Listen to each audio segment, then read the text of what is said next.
Maharaja Ranbir Singh, ruler of Jind, was stone deaf and lived to the mature age of 68. He celebrated the golden jubilee of his reign and received high honors and decorations from His Majesty the King of England and Emperor of India for his meritorious services. He was used to keeping late nights, and it was customary for him to be woken up only at 4 in the afternoon by his English Maharani Dorothy and a few Indian women, by pressing softly his legs and chanting songs in slow melodious tones, and then, his bed tea was brought to him. The Maharaja was superstitious and used to order the night before that he would see the faces of such and such women when he woke up, as he believed it would bring him happiness for the next 24 hours. The state astrologer consulted books on astrology and Maharaja's horoscope to name the persons.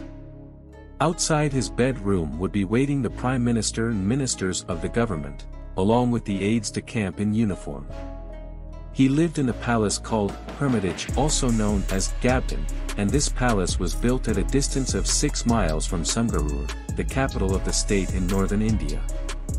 As soon as Ranbir Singh was ready, breakfast was served with a bottle of champagne, and the courtiers were ushered in to pay their respects. Ranbir Singh returned their salutations with a smile, otherwise he ignored them altogether, and that was a signal eloquent enough to the officers to retire without uttering a word to the Maharaja. After taking a few glasses of champagne and a few cups of tea alternately, the Maharaja got himself massaged with coconut oil, and after taking his bath in a tub scented with French bath salts and dressing himself, he came out to the main drawing room where Dorothy, his daughters and sons and some of the principal officials of the state were present. Sitting in their midst he had a few glasses of brandy which he relished much. Ranbir Singh was stone deaf, but he had developed the faculty of guessing words from the movement of the lips of those who spoke to him. The conversation went on in this way between the Maharaja, the members of his family and officials who collected daily in the drawing room of the palace.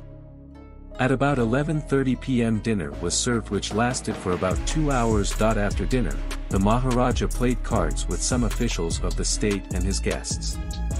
His favorite games were bridge and billiards, at which he invariably lost a few thousand ropes every night.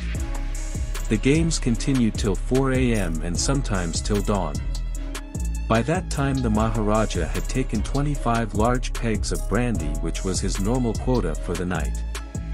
He retired with next favorite Maharani and was not visible again till 4 p.m. the next day. He had only one meal, and that was dinner.